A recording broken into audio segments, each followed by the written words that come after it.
Ancient philosophy talked about an end of time and a transformation of humanity.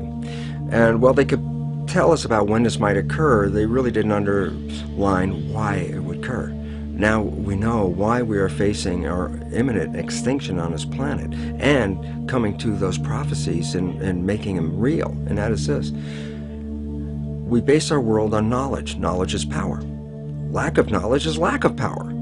Well, the knowledge that we've been operating with for many centuries, and the last couple hundred years specifically, the new scientific knowledge, is not actually found to be valid today, which means we've been operating from misperceptions, misbeliefs about the world comes from. Well, the idea is very simply this: if you don't understand, if you have a misperception of the world, it can kill you.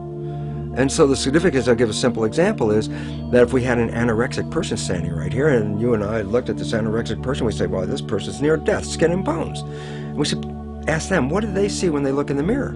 They say, well, I look in the mirror, I see this overweight, bloated person.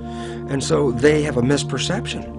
And what does the misperception lead to? It causes their brain to send chemistry to their body to reduce more weight. And because of a misperception, they're going to kill themselves. There was nothing wrong with their biology, it was their perceptions that were wrong. Well, we have three misperceptions that are causing our extinction. One is the belief that the material realm is all there is and all that matters, so that matter is all that matters. Number two is the belief that genes control our lives, which make us victims because we didn't pick the genes and can't change them, and they have power over us. And the third one is an extension of Darwinian belief that says that the world is based on a struggle for survival. We all know about the rat race. And why is it a rat race? Because our fundamental belief is that if you don't go out there and fight to stay alive, you'll be trampled and killed. And so we see a world based on this Darwinian world, a nightmare of a struggle for survival, which involves war and competition and gouging each other, for each one climbing up on the back of another to stay alive. So what's wrong with these perceptions? Well, number one, the belief that matter is all that matters. That's a Newtonian belief. Quantum physics has come in and said, boy, did you make a mistake on that. It's not the physical matter that's most important, it's the invisible stuff you can't see, because it's the invisible fields, the energy fields, that shape matter in the same way that a magnet can cause the shaping of iron filings. So if you look at the structure of what's going on in here and blame it on the structure, no, you missed it. It's based on the invisible. But the biggest part of contribution to that invisible from us is our mind. Our minds are shaping the world. So whatever we believe is like a magnetic field that shapes our biology and our life to conform to the belief. So it says, wow, if that's true, then all of a sudden we should put more emphasis on the mind than on the body part. And that if we change our beliefs, then we can save our world. Myth number two was that genes control us, the belief of a victim. Again, cancer's in my family, what can I do about it? Might as well enjoy my life now. And all of a sudden we become irresponsible. Why? Because I said, well, if I can't control it, why do I care? And then irresponsible nature leads us to the extinction as well. The new science says, no, genes don't control your life, your mind controls your life. That your mind, acting through a new thing called epigenetic control, a new mechanism by which the environment or the perception of the environment controls our genetics, is what controls our heredity. And all of a sudden it says, well, then it means if you change your mind or your perception, then you change your biology. And the answer is absolutely. So you're a master of your life rather than a victim. And the third one that says, get all the matter you can, take it from the earth, rape the planet, gather it all in your yard because that's a measure of your success. Turns out, no, it's not. And the competition you use to gather all this matter is actually now found to be destructive, because evolution is based on a cooperation.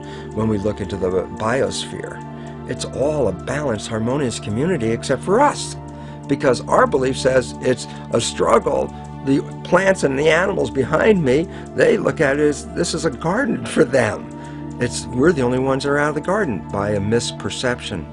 Since perception controls life and misperceptions can kill you, then you recognize the fundamental misperceptions on which we base our civilization are the destructive elements leading to our extinction. And when the new beliefs come into the public, civilization will take a radical turn and move off into a new situation of thriving and harmony and holism. That's the dimension that we're going to. This is the end of the civilization of the old beliefs and the transition into the new one. It's really interesting when we look at the world right now. It's in crisis, and that really promotes a lot of fear, which then creates a worse situation, because then we get into protection, shut ourselves down. So I think we should look at what's really going on in a different understanding. Cells are like people, and you have 50 trillion cells in you, so you have 50 trillion citizens, people inside of you. But imagine you were inside a caterpillar, and you were in there with millions and millions of other cells, and all the cells have jobs: digestion, respiration, muscle cells doing their thing. Everybody's got a job. Caterpillar's growing. Everybody every day at the end of the day go, wow, man, we were working today. This thing is building. The caterpillar's getting bigger and bigger. The economy in that caterpillar's growing. So you as cells inside, you don't see the outside world, you see the inside world of your universe of cells as workers and all that. And you're looking around saying, yeah, system is growing, economy's great, everything's wonderful. Then there's a point where the caterpillar reaches a certain size and things start to slow down. And all of a sudden when things start to slow down, there's like more cells than necessary for the jobs. Cells start getting laid off. Actually, what's happened. And many cells in this fear state actually commit suicide, which in biology is called apoptosis. They actually commit suicide because they look around going, oh, the thing's falling apart. Everybody's losing their work. That seems like it's coming to an end. And while everybody's in that panic fear, there are other individual cells in there that are not panicked. These other cells, genetically identical, but have a different vision. And they're called imaginal cells. That's the name of them. And these imaginal cells, they're in the midst of all this falling apart of their civilization, are looking and say, there's something better and more beautiful in front of us. They're the ones that create the butterfly. So from the same population that's going down with the caterpillar, many of these imaginal cells, which are the equivalent of cultural creatives, have a new vision for the civilization, saying, wait, restructure this thing. We can restructure this. We can make something far better. What's happening in the world today is the end of the caterpillar.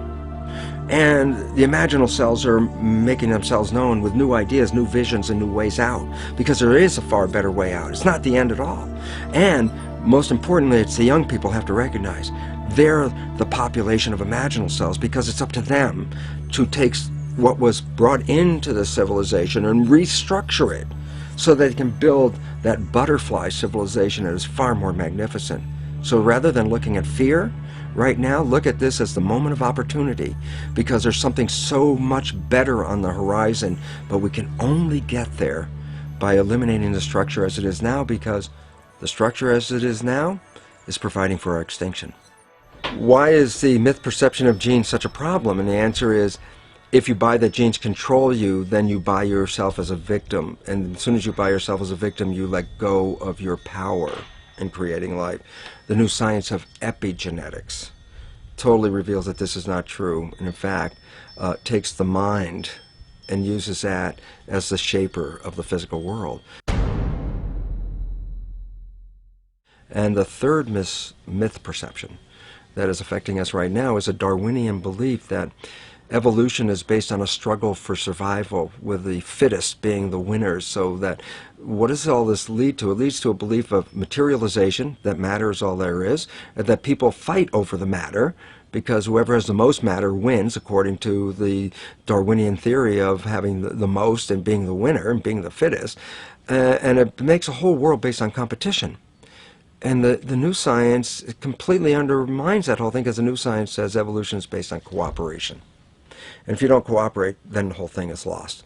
What we're seeing right now is, with all the competition of each other destroying each other, wars, competing for material existence, raping the planet and tearing it apart to get some pieces of it to hold in your hands and say you won the game. Every one of those moves is destructive, not just of the planet, but of human civilization, because human civilization will thrive with cooperation and will die with competition. And we're caught up in these three old beliefs, these three old myths, as being truth. And if you operate from these truths, then you end up with the extinction that lies before us.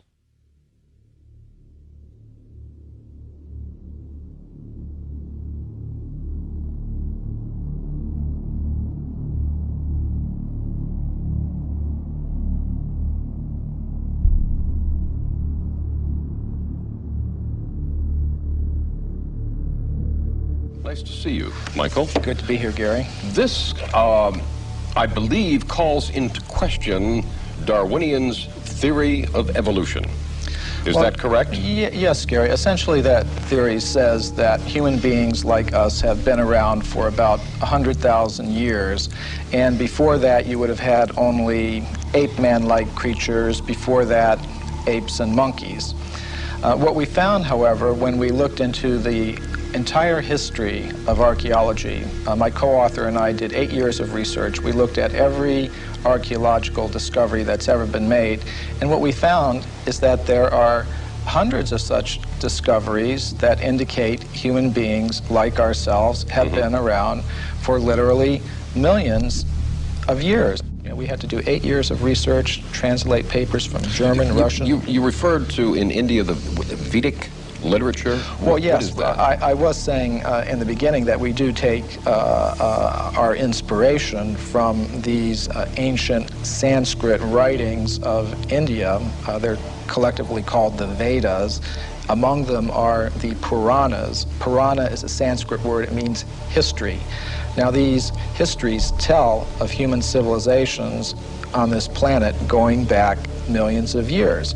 How do we know those are accurate? Well, that was our question too. Richard Thompson and I, we thought, well, if there's any accuracy to those statements, there must be some factual evidence to back them up. Now, when we looked in the current textbooks, of course, we didn't find any such evidence, but we thought, well, let's look a little bit further. And as I said, that led to an 8-year research program where we investigated every archaeological discovery ever made. And what we found is that, practically speaking, archaeologists and anthropologists have buried almost as much evidence as they've dug up. In other words... Or perhaps overlooked? Cast aside? Well, yes, cast aside. And there have been some outright cases of suppression where people who have reported such things have had their careers ruined. We should never, I don't think, be afraid to investigate opposing points of view. This human person who looked like us, existed millions of years ago, did not evolve from an ape, as we are led to believe in the Darwin theory. Why has this evidence been suppressed, and what kind of evidence have you found to support this? Well, I'll give you a very good example. Now, one example from historical times is during the California gold rush days, miners were digging tunnels thousands of feet into the sides of mountains. Now, the rock in these mountains is over 10 million years old. So when they were digging these tunnels, they were finding human skeletons, they were finding stone spear points, they were finding mortars and pestles, hundreds of them at dozens of locations. Now, all these were gathered together, reported to the scientific world by J.D. Whitney, who was the state geologist of California. And he published a massive book about them by Harvard University. Harvard University was the publisher. Now, what happened to these artifacts? Why aren't they on display in museums? Why aren't our children taught about them in schools? There was a very powerful anthropologist at the Smithsonian Institution named William H. Holmes. And he said to Whitney, "You, Dr. Whitney, if you had understood the theory of human evolution as we understand it today, you would have hesitated to announce your conclusion, namely that human beings existed millions of years ago, despite the imposing array of facts with which you were confronted." In other words, simply because the facts didn't fit the theory, the facts had to go, and so did Professor Whitney. But back then I would imagine that they did not have the scientific procedures to identify the exact age of bones and matter that we have today. So can you be confident that this researcher was able to give a time for these bones that were found? Yes, we checked with the modern geologists about the age of the deposits. Now, these things continue to be discovered today, for example. And a vast amount of evidence showing that human beings like ourselves have been around for millions of years has been systematically suppressed. And I can give you some examples. For example, in 1979, Mary Leakey, who's one of the most famous archaeologists of this century, discovered in Africa completely modern human footprints, no different from the footprints that you or I would make on a beach today. Now, the thing about these footprints is they were found in rock that was dated 3.6 million years old. And that throws out completely any idea of human origins that's current today. Why would anyone want information like that suppressed? What possible advantage would there be in that? Well, power, prestige, money, there's a lot riding on it. If even one of the hundreds of cases that we document were found to be true, accepted, that would mean that everything we've been told about human origins and antiquity for the past 150 years is simply not true. And I don't think that the current establishment is ready to admit that.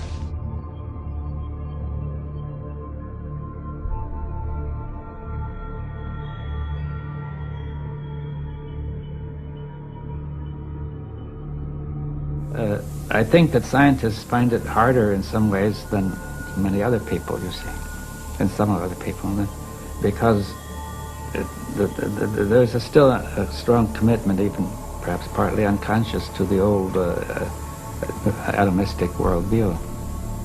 So what you're saying is that science has shown us something that scientists do not want to see? Well, they have become so used to the way of seeing it that they don't want to change it. You see, they feel uncomfortable about changing it, and they feel there's no reason to change it. Many of them, they say, well, we're doing so well now, why should we change it? In one sense, it looks as if we're doing very well, you see, but if you look at the broader view, it looks very dangerous.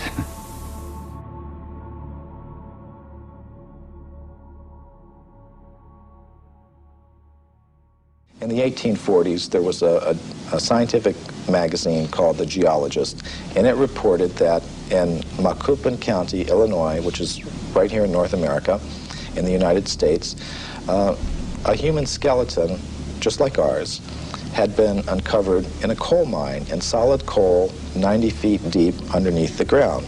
Now, Richard Thompson and I were able to discover from the reports exactly where that occurred. And we talked to the Geological Survey of the state of Illinois, and we asked them, well, how old is the coal there?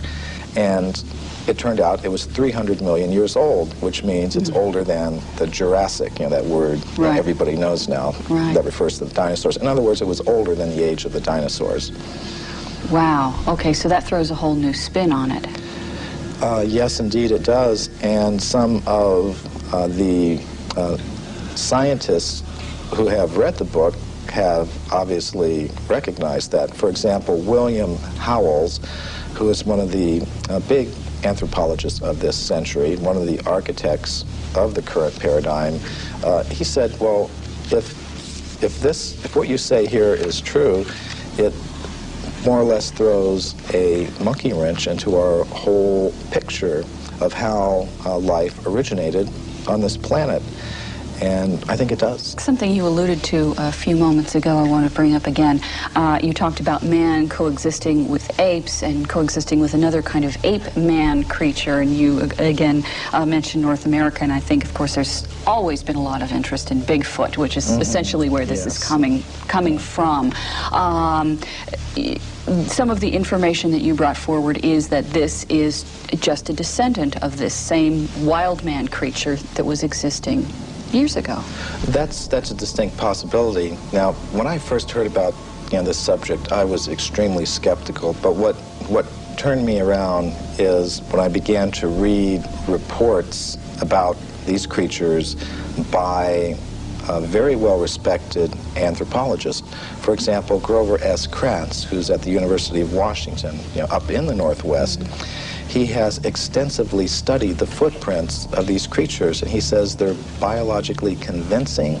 There is no possible way that they could have been hoaxed, and he's pretty well convinced that these creatures do exist. So that's the sort of thing that convinced me that there is a very good chance that they're there, and from the descriptions of these creatures, they seem to match very well some of the descriptions that we get of the ape-man-like creatures that supposedly existed millions of years ago. Okay, so, but yet we keep coming around to the same thing. People just don't want to believe it. They just, like you said, well, they're skeptical. They go, oh no, that's just a hoax. They're not hearing the information that noted scientists are finding. Well, all we really wanted to do in our book is put the facts on the table, all of them, not just the facts that you will see in the current textbooks, but all of the facts that are relevant to this whole subject, and let people draw their own conclusions. One of the questions I first came up with when I was reading the book that you did answer in the book that I'd like you to explain was that I said, well, gee, don't we have all these machines now that can look at the footprints or the bones or whatever, and that will just tell us how old it is? Oh, this is a very common perception. We have such faith in technology and those who employ it that when we hear about things like carbon-14 testing or potassium-argon testing, we think it really is a very simple process, almost like you pop something in the microwave and boom, it comes out. It's not like that at all. These are very complicated procedures. What I found in practice is that scientists may run several tests on the same piece of bone. Some of the ages will be very great, some very small, and they will tend to pick the date to publish in their scientific literature that most fits the idea that they start out with about how old the fossil should be. Now that often happens. What do scientists and researchers have to gain by distorting their findings? I mean, you would think that if they truly think that they found evidence of man pre-existing the dates that we take for granted right now, that they would want to be published, that they would want people to hear about this, that they would get their name up in lights, as it were, as making this remarkable discovery. Why is this so suppressed? Well, there are tremendous pressures for conformity within the scientific community. For example, for every academic post that opens up, every professorship that opens up in an American university, there are generally hundreds of applicants. And it does not help your reputation if you go reporting things that should not be reported. It could be very bad for one's reputation. And in our book, we document several cases of that. For example, Virginia Steen McIntyre. She's a geologist who I personally know. She lives in Colorado now. She went to Mexico in the 1970s, and she was a geologist with the U.S. Geological Survey. She dated a site there where some human artifacts have been found at 300,000 years. All her test results show that that was the age of that site. But because that went against the dominant idea that human beings have only been in North America for 30,000 years, she said she was not able to get the report published. She was labeled a publicity seeker and a maverick in her community of scholars, and she said she eventually lost a professorship that she held at an American university because of this, and hasn't been able to work as a geologist since. Now, this is not the normal picture that we have of how science works, but unfortunately, these are the sorts of things that can happen, and these are the sorts of pressures that can be applied in order to keep a certain view intact. So what do people need to do now? They apparently, we need the public to open their minds up a little bit more to alternative ideas to what we've been taught. Well, I think one thing we need to do is develop a little bit more of a healthy skepticism towards pronouncements from spokespersons from the scientific community. Just as we've learned not to accept without question every pronouncement that may come from the press secretary of a politician or the public relations office of a corporation. We may want to dig a little further, keep an open mind, have some healthy skepticism, and I think perhaps we've placed spokespersons from the scientific community on a little bit of a pedestal, and we may need to give them the same sort of treatment that we would give to spokespersons from other other groups in society. Let's just put the facts on the table and look at them and see how they've been dealt with. It shouldn't matter, what your motive is. It's like bowling. If you bowl a strike, who cares if you're doing it for this reason or another? I mean, facts are facts. Now, the facts that we've uncovered... we know statistics right. Can be distorted for whichever way someone wants them to be distorted. We know that. Right. You and I could take the same statistic and change it around and make it look different. So let's look at them. You have talked in terms of the fact that scientists don't cheat. That's a myth. You say there's actual cheating going on. Oh, that's very well documented. For example, the Piltdown case is a very famous case that documents that. Now, what that has to do with is early in this century, there was a purported discovery of an ape man in England based on a skull and a jawbone. And this Piltdown ape man, was in the science textbooks for about 40 years. And then suddenly it was revealed that the British Museum had tested these fossils and determined that it was a very elaborate hoax. And many people have speculated about the identity of the person who was the hoaxer, and practically all of them center on different scientists in England, such as Sir Grafton Elliott Smith or Sir Arthur Smith Woodward, all very well-established scientists in England, because only somebody who knew the scientific method very well could have prepared these fossils in such a way that they would have fooled the scientific community all around the world for 40 or 50 years. So some scientist who wanted to perhaps give some evidence in favor of evolution, because there's not very much of it, invented this ape man, and in a very sophisticated way, cheated, literally. And this is admitted by the scientists themselves. And there are more examples I could give. Evidence that goes against human evolution is reported only by crackpots. Now this is one of the standard techniques that the scientific community tries to use against anybody that reports something that goes against their ideas. They try to label them in a derogatory way without actually discussing the facts. And I think we've all had experience of that. But the real facts is that actual scientists have, over the past 150 years, reported many astounding facts that go against the theory of evolution. And the present scientific community doesn't want people to know that. They want to promote the idea that anybody that's against evolution is somehow or other a religious fanatic, a crackpot, but it's simply not true.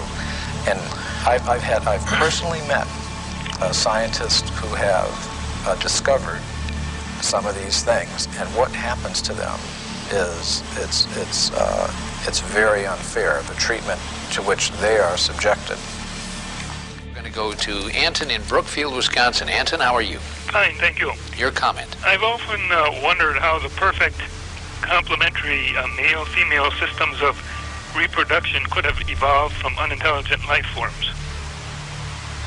You know, Anton, not only is that a good question, but also the point is if evolution occurred, it'd have to be simultaneous evolution of both species at the same time. Right. Because if it took 1 million years for the female to evolve, it would have kind of messed up the whole procreation thing, wouldn't it? Right.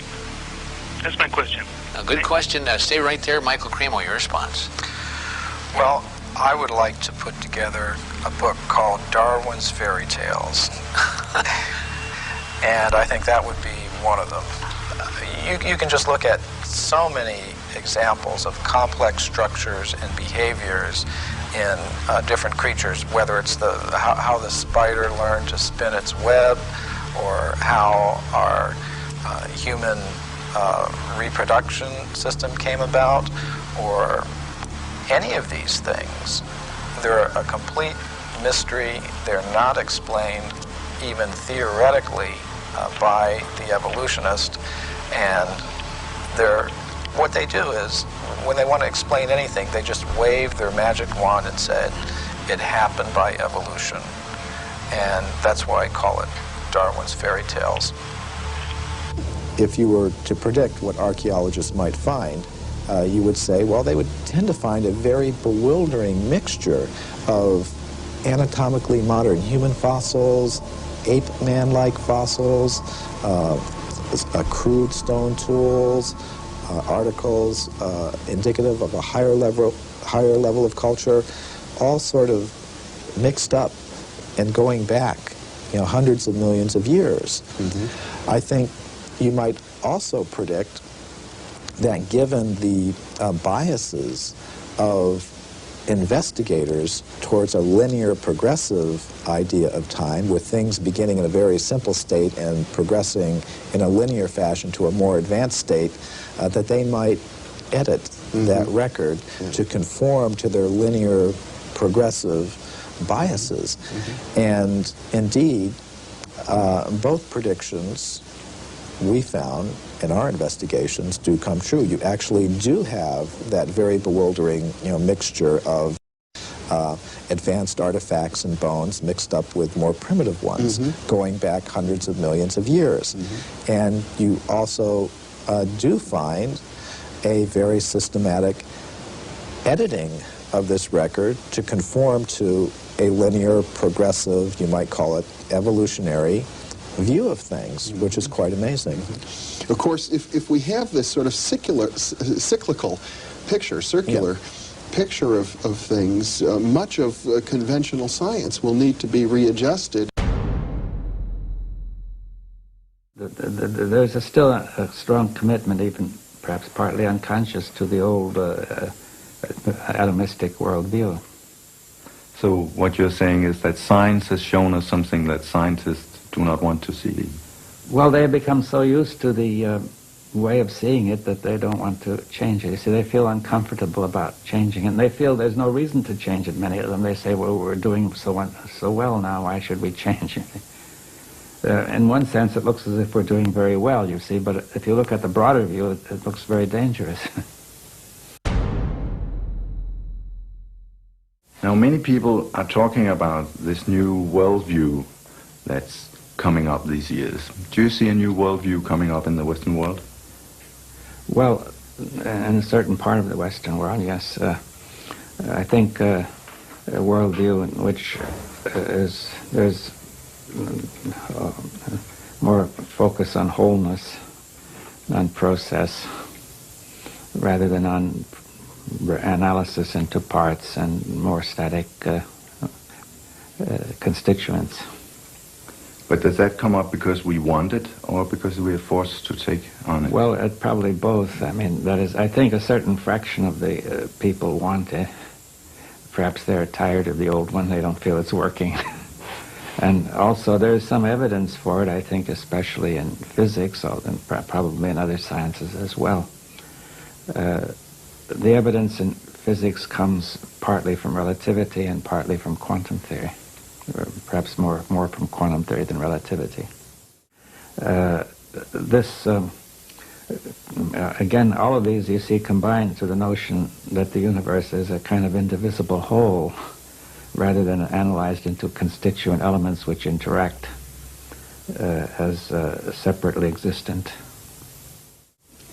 So the classical level, Newtonian level, is explained by quantum mechanics as a limiting case, you see, of a more, so that you have a whole, but the whole determines itself to behave somewhat like independent parts in many cases. So even whether it's going to be behaving like parts is determined by the whole, right? But what we can see is the parts rather than the whole. We see, in physics, we see the parts because that's the way we approached them the last few centuries. I don't know if, you see, I think our perception is influenced by our way of thinking, so that we accept this mechanical way of looking at things. But if you went back 1,000 or 2,000 years, I don't think people actually saw the parts as primary. The way we see it depends on the way we think, you see. We actually make up everything in the sense all these theories are made up by us, but in these theories we place the parts, we may either place the parts as fundamental or the whole as fundamental. Now, the quantum mechanics is placing the whole as fundamental. That's, I think, the most basic change it makes, right? Finally, every theory is made up by us, and we're going to see whether we can apply it coherently to reality. You see that I think we could make an infinity of different kinds of theories, and some of them would be more coherent than others, you see. For example, if somebody is said to be mentally disturbed, he has another theory which we think is incoherent, but to him it looks coherent, right? Because we can always ignore what is not working, you see. Or we say we'll solve that later. You just said that in reality we make it all up, not just the parts, but also the wholes. Could you explain? Well, I think that's the question. What is the relationship of theory to reality, you see? Now, one view is that it reflects reality, you see. Now, that I think that it corresponds to reality. I think that view is only limited, right? Like a map is said to correspond to a city, but there's nothing on the map that corresponds to anything in the city. In the map you see dots of print, and the city, which is very vaguely defined, the city is also vaguely defined. So what corresponds is certain abstractions that we abstract. Right? But the map, the real test of the map is that it guides us correctly in the city. And if it's a wrong map, we will find incoherence, right, in our action. Right?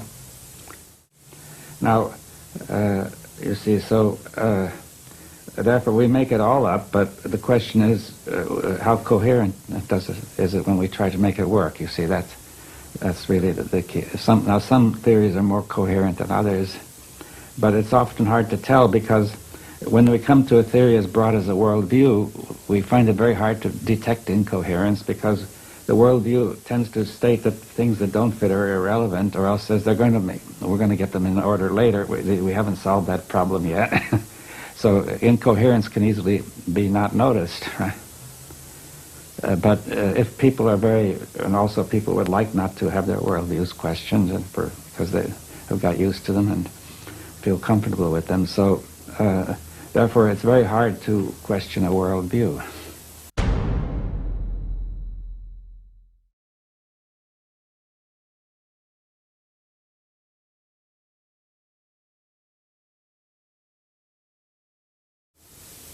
But in effect, that's what you are doing. Yeah. And in effect, you are questioning the whole Western worldview. Yes. Well, yes. I think even all the worldviews need to be questioned. The Eastern and the Western. See, the West has, in a sense, implicitly questioned the Eastern worldview. Every worldview, I think, is limited, but I think the Western worldview, its limits have not been seen. And we need to go to a broader view, not necessarily back to the Eastern, though it may include some of the Eastern. But I think we need a kind of dialogue of these worldviews to go to something beyond, right? Where do you see the limits of the Western worldview?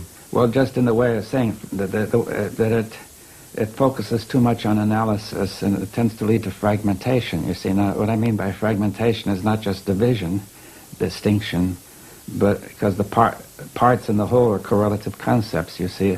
A part is a part only because it's part of a whole, like a machine or a watch, right? Now, a fragment is something it means break it up, you see. That's the root of the word, to smash, right? So if you smashed a watch, you would get fragments. Now, the Western view, it aims at getting the true parts of the universe, but in some ways, perhaps it gets fragments, not to some extent in physics, but much more so in fields like biology, psychology, sociology, and so on. Right? Now, if you break it up falsely into fragments, then you have confused. You see, you're going to treat these as separate when they're not, and also you're going to unite what's in the fragment when it's not united, right? So it leads to confusion.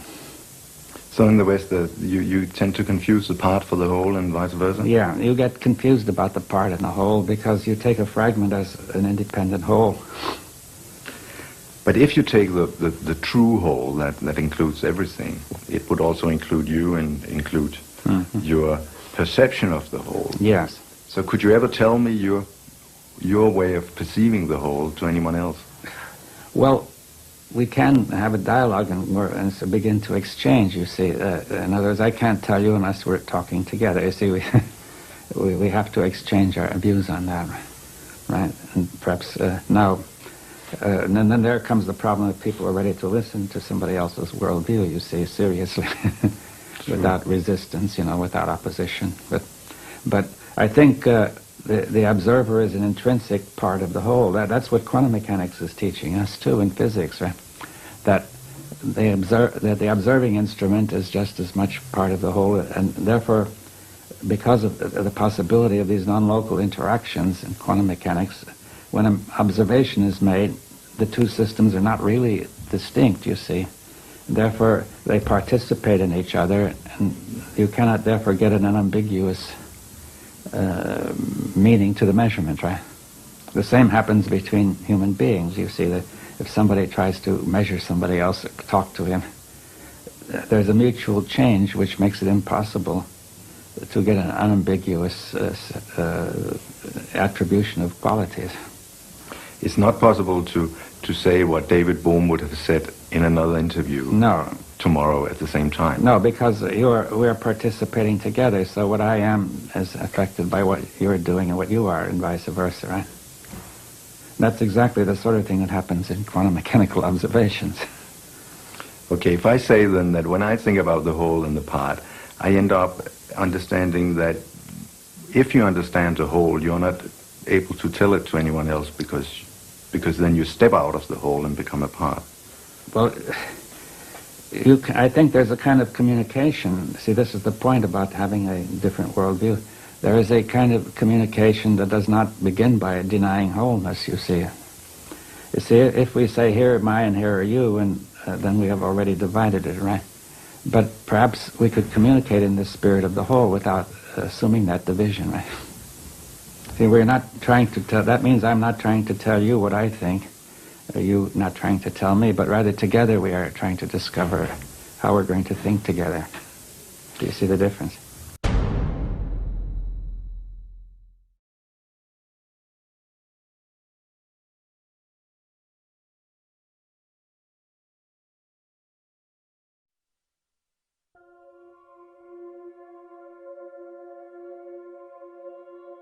So you eventually became a biologist. What did you actually learn then? Well, it was interesting because I became a biologist, a developmental cellular biologist. I'm working on cells, of course, and in my graduate work I was cloning stem cells. And it's interesting because a lot of people think stem cells are something brand new that just came into this world recently, and the fact was I was cloning stem cells back in 1967, 40 years ago. And the significance was, while I was doing this research, I was also teaching medical students. So I was teaching medical students the foundation of how cells work, the conventional story out of the textbook, genes control life, what we call the genetic determinism, the belief that genes control your traits, behavior, your physical characteristics, etc. And what my research revealed when I was studying the stem cells was this, very profound. I put one stem cell in a petri dish all by itself, and it would divide every 10 to 12 hours. So it'd be 2, 4, 8, 16 cells, 32 cells. After about 2 weeks, I have thousands of cells in the petri dish, but what was unique, they were all genetically identical. But then I did the experiment. The experiment was to take some cells out of the dish and put them into a separate dish with a different environment. Okay. And so the environment is a culture medium, but the culture medium to cells is like the world that we live in. It's got the air, the water, the food, all the things in it. So I take the cells out of my stem cell dish, put them in a separate dish with a different environment, and the cells form muscle. But then I went back to the same dish with genetically identical cells in it and took some cells out and put them in a different environment, and they form bone. And then I went back to the same dish with genetically identical cells and put them in a third petri dish with a different environment, and they form fat cells. And there I was confronted with this reality. All the cells are genetically identical, but they had different fate, fat, muscle, bone. And I said, simple question, what controls the fate of cells? And the answer is the environment. It was the only thing that was different because they were all genetically identical. So I started to really say, oh my goodness, here I am teaching genes control life to the medical students. And yet the cells were revealing to me that, hey, they all had the same genes, but it was the environment that I put them in. And so the environment controlled their life. And a very simple experiment that is very profound for us today is, if I took my dish with plastic petri dish with cells in it and moved it from a healthy environment to a less than healthy environment, the cells get sick. And if I were a doctor of cells, you might say, well, what kind of drugs would you give these cells? And it turns out, no, you don't give the cells any drugs. You just take the dish from the bad environment, put it back into a good environment, and the cells will innately, naturally come back to health again. So how did this realization impact you at the time?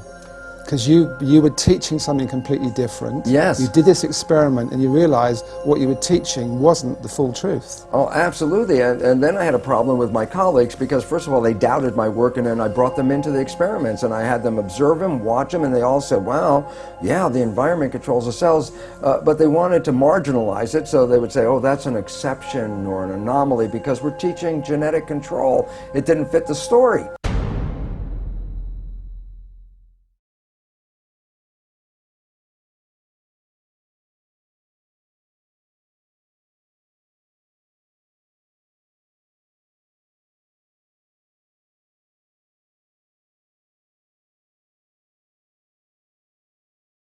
The net result, what it led me to do was I had tenure. I had tenure at the university. I walked out of the university and said, look, I can't keep my integrity and at the same time teach something I know was patently wrong. So I walked out because I saw that teaching the belief that genes control life was very, very incorrect. And it's very interesting because I did that in 1970. Now that's like 40 years ago. And guess what? The new science that is just coming into the forefront of our world today is something called epigenetic control. What I was teaching was genetic control by genes. The new science, which is now coming around, is called epigenetic control. And what that means, you understand the prefix epi means above. So you say epidermis, that means the layer above the dermis, skin. If I say epigenetic control, literally it says control above the genes. And this is the new science. And why is it profound? Because when you teach genetic control, you teach victimization. You didn't pick the genes as far as we know. The genes control your traits. You can't change the genes, so you become victimized by your heredity. And the new science, epigenetic control, reveals how your response to the environment, as you change your response to the environment, you change the fate of your cells, just like in the Petri dish. That makes you a master, because you are the one that has the opportunity to change your perception and response, so therefore you're the one that controls your genes. But it took you some time, didn't it, to actually incorporate that in your life? Because I know in the Biology of Belief, your book, you talk about you went through a very unhappy period. Yes. Your father was dying of cancer. You had a very messy divorce from your first wife, and you weren't happy.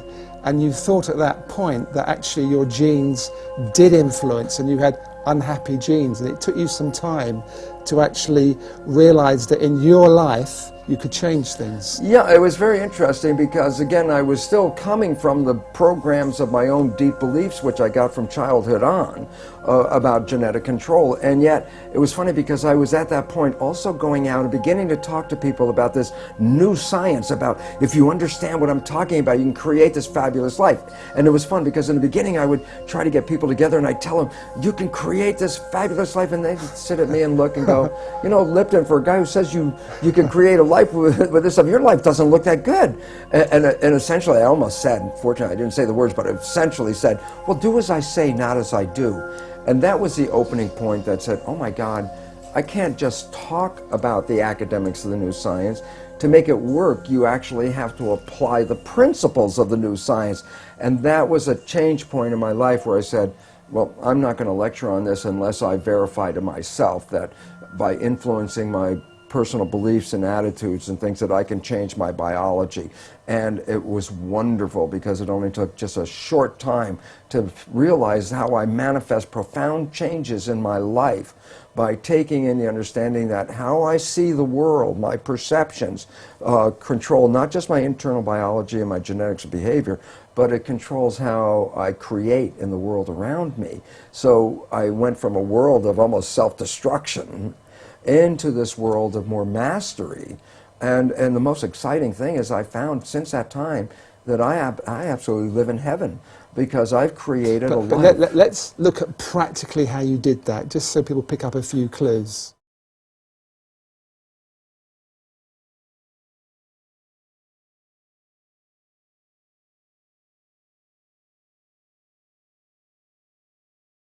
Okay, well, the first thing is this. The work showed that your mind's perception of the world changes your biology, the chemistry of your body, which changes your cells. And I said, okay, so if you control how your mind operates, then you can control your chemistry. But then here's where the problem comes from. There's two parts to the mind. The conscious mind, which has your personal identity, your spirit, your source attached with it, is a creative mind. The conscious mind can see into the future, can review the past, solve problems. The subconscious mind, the other mind, is more of a habit mind. That's when you learn how to do something, and once you learn how to do it, you don't have to think about it, it's automatic. Well, most of us walk around in the world thinking that we're running our lives with our creative mind. And I'd say, Emmett, what do you want out of your life? And you would say, oh, I want to be healthy, I want to have great relationships, and then you try to say, I'm running my life with these beliefs. But science has now revealed that we only run our lives with our conscious mind at most about 5% of the time. So we're running on these subconscious programs. 95% of the time. Okay. And then the issue is, so where'd you get the fundamental programs that you operate from? And here's the thing I learned is that it's in the first 6 years of our lives that the brain is in a functional state, an EEG state, the electrical activity, that is not even in consciousness. A child doesn't even reach conscious brain function until about 6. So the first 6 years of your life, your brain function is lower frequency, it's called theta, which is like a hypnagogic trance, a hypnosis. So the first 6 years of your life, you're like a television camera, recording everything around you, everything you observe, just going in from your observations into your programming. So we acquire beliefs and attitudes and behaviors, not from ourselves, but from our parents and our family and our community. These become the fundamental beliefs. A very interesting point. The Jesuits were very proud. They would say, give me a child until it's 6 or 7 and it will belong to the church for the rest of its life. What they were saying was what they knew, which science is now finding out. The first 6 years are programming. And whatever program you get, that will be the rest of your life. So that's why they said, just give me the first 6 years. And it turns out they were precise. The first 6 years is download a program, and that's when you get your behaviors from those around you.